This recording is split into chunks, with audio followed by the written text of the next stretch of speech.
Good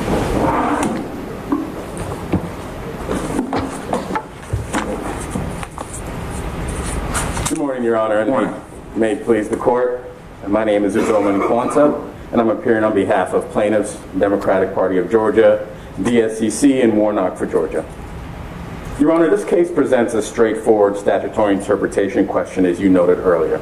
And the question is whether Georgia law permits county boards of elections to conduct advance voting on Saturday, November 26th, the Saturday after Thanksgiving, for the upcoming runoff for Georgia's U.S. Senate seat.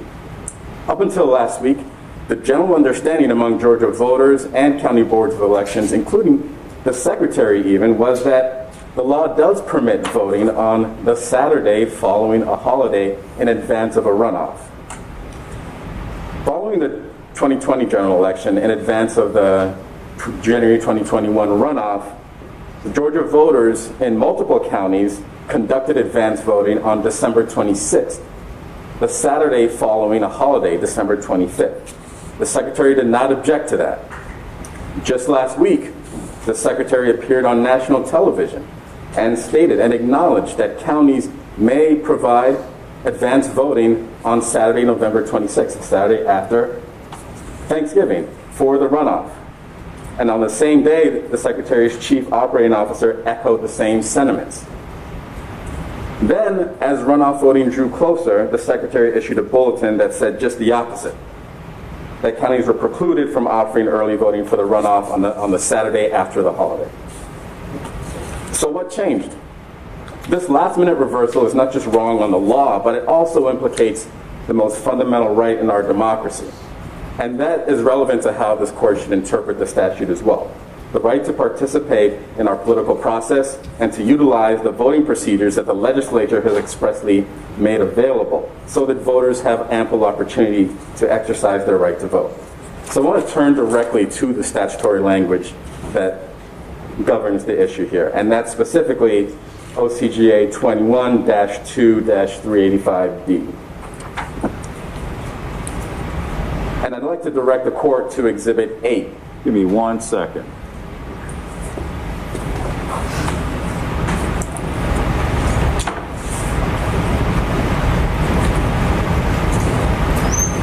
All right, go ahead. And we've attached a copy of that statute as Exhibit 8 to the affidavit of Mr. Sparks. I have the statute. Great. So subsection D1, 21-2-385D1, authorizes a period of early voting separately for primaries and general elections and for runoffs. For primary or election, the advance voting or early voting starts the Monday immediately, or the fourth Monday immediately prior to that election. For the runoff, the statute sets forth a different rule. Advance voting starts as soon as possible, but no later than the Monday immediately prior to the runoff. But the second Monday, that is, immediately prior to the runoff. So already, in setting the period of authorized advance voting or early voting, the statute, and meaning the legislature, distinguished between runoffs and primaries and elections. Now that is the authorized period of voting in the runoff. That is the authorized period of also of voting in the primary and general election, as set forth in subsection D1, A, and B. Now, the provision then goes on to provide conditions on voting during the Saturday in that runoff period. It provides conditions on that authorized period of early voting. Let me ask you a question about the pronouncements that you referenced in passing in the media. State actors' comments in the media. Does the public have a right to rely upon those types of statements, or could those statements be made in error, or could a public official simply change his or her mind about a statement that may have been made initially in the media? I acknowledge, Your Honor, a statement made publicly can be made in error, and I'm not suggesting there is a legal right to rely on that statement. But it does suggest that, as a matter of fact, voters may have had access to that statement, and in fact, because it went to a national audience, it's likely that they did. And that implicates the equities as well, which I will get to later on. But even if a voter does not have a legal right to rely on a statement made by an individual, which I will credit for the sake of argument without conceding, that does not mean that such reliance is not likely or reasonable and expected. Now, going back to the statute, as I mentioned earlier, we now see in the statute that there's a period of authorized advance voting for the runoff, which is as soon as possible. As soon as the counties can make advance voting available, and ending on the Friday immediately prior to the primary, election, or runoff. That second sentence in subsection B then imposes conditions on that early voting period. So you are conceding that this initial language in the paragraph, as soon as possible, is subject to conditions? No, I'm not conceding that it's subject to these conditions, and I'll explain why. Because the language, as soon as possible, that follows subsection D1B, ends with the sentence, and that sentence ends, shall end on Friday immediately prior to the primary, election, or runoff. The following language is what imposes the conditions, but in that language imposing the conditions, you no longer see the reference to primary, election, or runoff. So that reference in the preceding sentence to primary, election, or runoff, when the legislature and the statute is telling us when advance voting should end, that language changes when we start talking about conditions. And the phrase runoff has been removed. The legislature removed the term runoff when discussing the conditions on Saturday voting, including the holiday exception. And the legislature did not just remove this language by implication. This was effectively a measured choice. And I would turn the court to Exhibit 7 to Mr. Sparks' affidavit.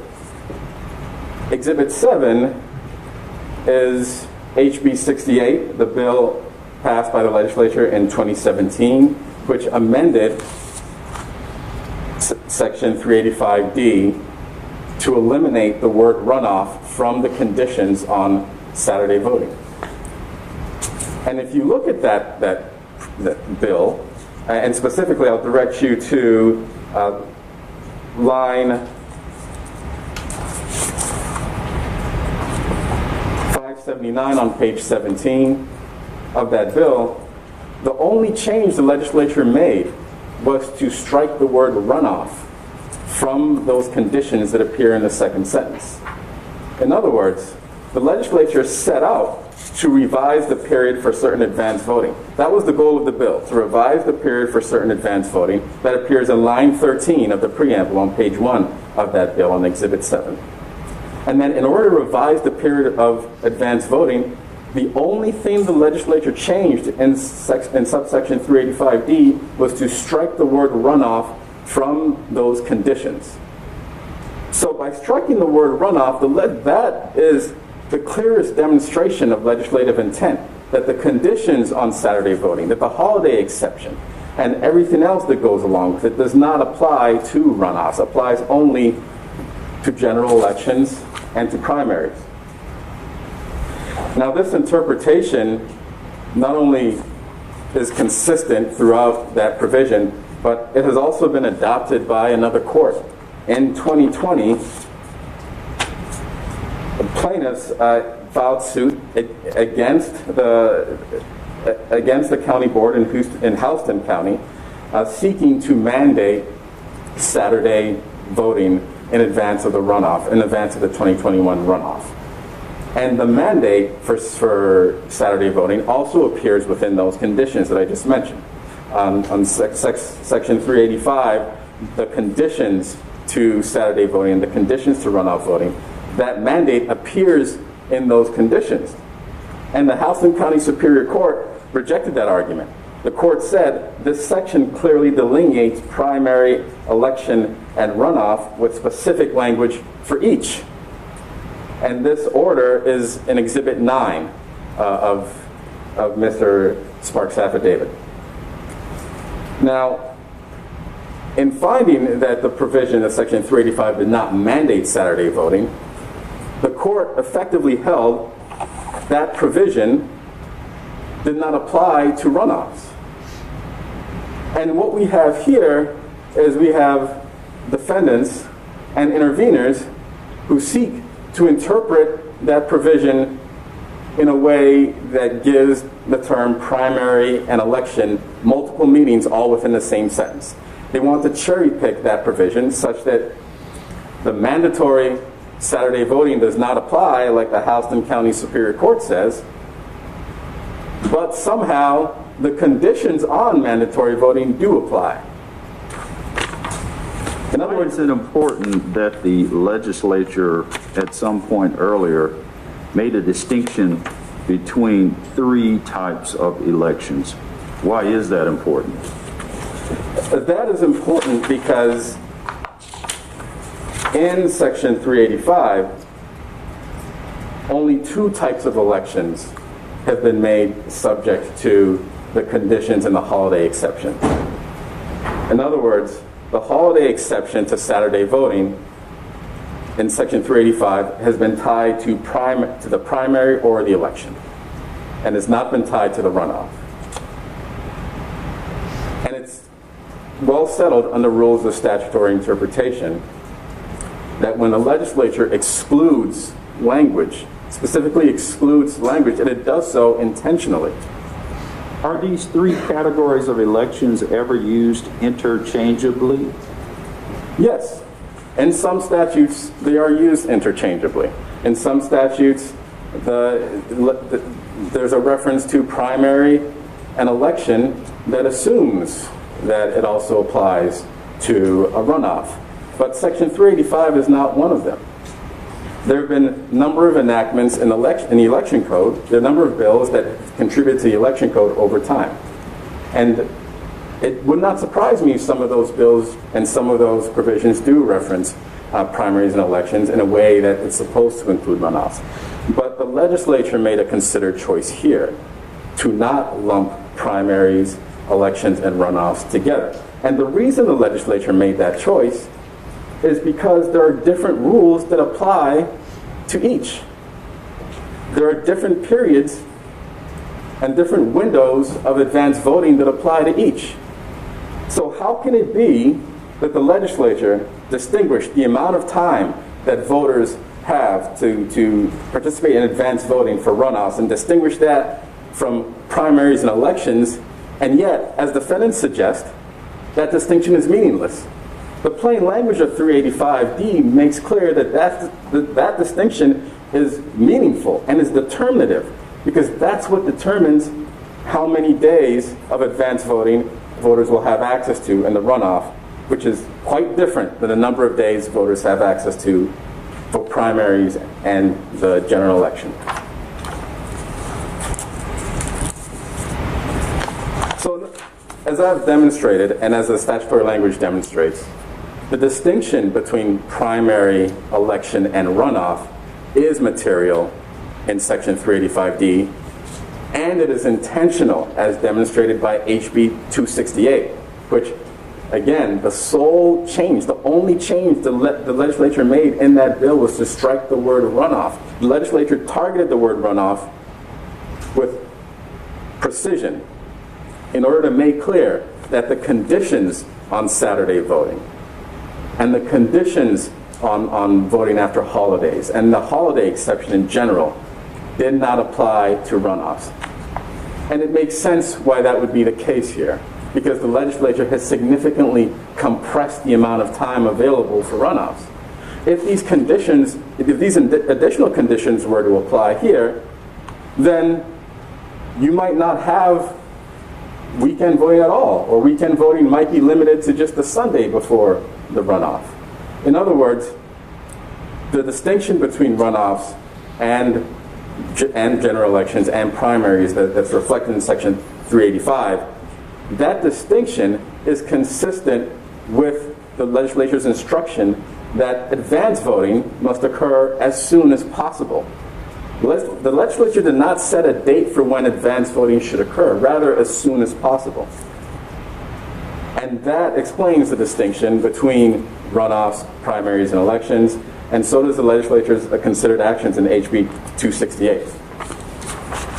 So in summary, the plain text of the statute and the interpretive rules that this court should apply all point in one direction. The text of the statute tells us that voting for the runoff is authorized as soon as possible until the Friday before the election. It specifically excludes runoff from the second sentence of Section 385D, which imposes a mandatory Saturday and a holiday exception to that mandatory Saturday. Neither the mandatory Saturday applies nor the holiday exception applies. And it makes clear that Saturday voting in advance of the runoff is committed to the county's discretion, and neither the secretary nor any other agent of the state should interfere with that. I'd like to address briefly some of the arguments that defendant and interveners have asserted in trying to change the interpretation of the reading of Section 385. So as I mentioned before, defendants have argued that the terms primary, election, and runoff are interchangeable. Well, they're clearly not interchangeable under Section 385D, because 385D, as I mentioned, sets forth different requirements for each. So to the extent that they may be interchangeable in some other provision, that's not true of Section 385D. And again, the legislature's 2017 amendment makes that clear. The interveners argue that plaintiff's interpretation of 385D would mean no weekend voting in advance of the runoff. Again, that is false. Looking at the plain language of Section 385D, again going back to Exhibit 8, the authorized period of advance voting for the runoff is as soon as possible up until the Friday before the election. That is the authorized period. And if there's nothing in the statute that restricts that authorized period or eliminates a date from that authorized period, then any day that county boards offer within that period is permitted and is a day that should be available for voting. And because the conditions in the second sentence of Section 385D do not apply, counties can conduct advance voting on any day that starts as soon as they're able up until the Friday before Election Day. The state also argues that this is a last-minute change and attempts to invoke equitable principles to prevent this court from restoring the status quo. In fact, what plaintiffs here seek is not a last-minute change, but rather to restore the status quo. It is the Secretary's position that has changed at the last minute. As I mentioned earlier, in 2020, multiple counties offered Saturday voting on December 26th, the day after Christmas Day. You would admit, though, the law changed since that time. Is that right? The law has changed since that time, but not in any respect that's material to this dispute. So the change specifically was to compress the period of time for voting for advance voting in the runoff, and to mandate another day of Saturday voting on the third Saturday before the election.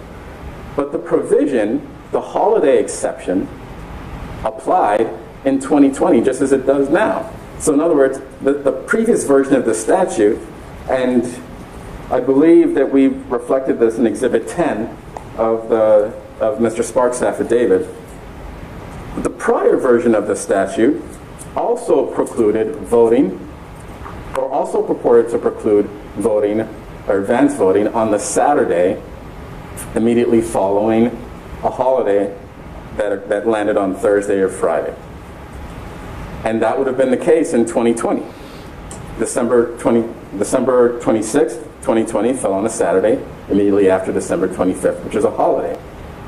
But the reason those counties were able to conduct advance voting for the runoff on that Saturday is because that provision, that limitation, that holiday exception did not apply to runoffs. That same exclusion, that same removal of the term runoff was also present in the 2020 version of the statute.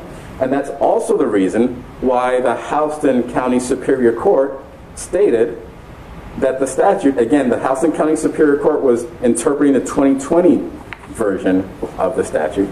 The Superior Court stated that the statute distinguishes the Section 385D, and specifically that second sentence that imposes the conditions, the mandatory Saturdays and the holiday exception, that provision distinguishes between primary, election, and runoff, and does not include the term runoff. Thus, it does not apply to runoffs. So that is consistent with the county's conduct when offering advance voting on Saturday, December 26th. And again, to my knowledge, to plaintiff's knowledge, the Secretary did not object. Nor does the Secretary attempt to offer any coherent explanation of why Saturday voting was permissible then on December 26th, but not permissible now. Next, the interveners, and to some extent a defendant. If it's interpretive, does the actor owe an explanation if they say, hey, I read it this way then, and I read it this way now? Is more required? Yes, Your Honor, more is required, especially when the interpretation does not reconcile with the statutory language. And here we have actions, and I'm not suggesting the Secretary made an official interpretation back in 2020, but we have an interpretation that upsets the settled expectations of Georgia voters and counties that have previously offered early voting on the Saturday following a holiday in advance of the runoff. This interpretation upsets those settled expectations and completely contravenes the statement that the Secretary himself made just 2 days prior. So in that instance, it is incumbent on the Secretary to point to the language or to provide some explanation for the inconsistent approach to Saturday voting and also for the last-minute reversal. You believe that an explanation is required based upon the expectations of the public, but not based on any legal requirement? Well, the legal requirement is established by the actual provision itself, which confers the discretion to counties to offer early voting or offer advance voting on the Saturday following a holiday for runoffs, and by extension confers a right upon voters to be able to take advantage of those voting opportunities that their counties may offer. And that also implicates the right to vote. It implicates the right to vote because it eliminates a day of weekend early voting that some counties would have made available to voters. And eliminating that weekend day of early voting reduces voting opportunities. And contrary to what defendant has argued and what interveners argue, the court does not need to find that voting opportunities have been eliminated entirely in order to demonstrate that there has been an impairment or an infringement or a burden even on the right to vote. Well, for instance, you used the term weekend voting. I guess one might say, well, there is a weekend voting opportunity because that very next day, that Sunday, is available to vote. The Sunday is available to counties that are able to offer the Sunday, but the Sunday may not be available to the same counties that are able to offer the Saturday. So the point is, we know that the legislature has ensured that the Saturday be available to voters. And we have an interpretation from the Secretary of State that seeks to preclude counties from offering that Saturday. So the legislature has provided voting opportunities that the state now seeks to withdraw. That is unlawful. And eliminating voting opportunities that the legislature has provided has always been a source of injury, has always been a source of irreparable harm, and can be enjoined by this court. You've got about, I think you're coming up on like 9 minutes, but I have some questions for you, and I'll make sure, if I can ask you the questions now, I'll give you the balance of your time for your argument. So, you are not saying that voting on Saturday, November 26th, are you considering it to be permissive or obligatory? Counties must or counties may? Counties may, Your Honor. It is not mandatory, and the reason it's not mandatory is the same reason why the holiday exception does not apply, because that provision that makes it mandatory does not include the term runoff. So that demonstrates that plaintiff's interpretation is consistent in that statute. So if you look at that sentence of section 385D, that second sentence, plaintiffs have advanced, as the plain language of the statute reveals, have advanced a consistent interpretation that treats primary or election, the terms primary or election, as primary or election and not runoff. Defendant and interveners seek to advance an interpretation that treats the term primary or election as only primary or election when talking about mandatory Saturday voting days. But then, when talking about the holiday exception, they want to interpret those same words to include runoffs. In other words, they're trying to eat their cake and have it too, and occupy both sides of this argument. Defendant and intervener. Let me ask you another question. You would agree that allowing as many qualified individuals a chance to vote is in the best interest of the people and the government, correct? It absolutely advances the public interest and secures the most fundamental of constitutional rights. Why shouldn't I interpret the statute in such a way that it reasonably affords as many citizens as possible an opportunity to vote, as long as it is a reasonable interpretation of the law that might exclude Saturday? Interpreting the statute to exclude Saturday, the holiday exception, it's unclear whether that will result in an interpretation that allows the maximum number of voting opportunities, because what the legislature attempted to do is attempted to replace that lost Saturday with an additional day of Saturday voting on the third Saturday before the runoff. But because of the compressed window for runoff voting, voting on the third Saturday before the runoff is all but impractical. That would mean that advanced voting would have to start tomorrow, even though the counties had just finished certifying the election that occurred on November 8th. And so that's why the statute is drafted the way it is, and there's an intricate balance between providing mandatory Saturday voting for general elections and providing another fallback day for Saturday voting when there is a holiday that prevents a specific Saturday. But those options are not practically available for runoff. Your interpretation is that the only reasonable interpretation based on your reading of the language is to permit Saturday voting. That is correct. That is the reasonable interpretation. And the statute, I'll admit, is not a model of clarity. But the reasonable interpretation is to provide counties with the discretion to offer advanced voting on the Saturday, even if that Saturday falls after a holiday. When you're talking about the runoff and the compressed period for a runoff, because it's consistent with the statute's mandate that voting start as soon as possible, or advanced voting start as soon as possible. And it also avoids the unfortunate interpretation that interveners and defendant advance, where primary or election, those two terms mean two different things in the exact same sentence.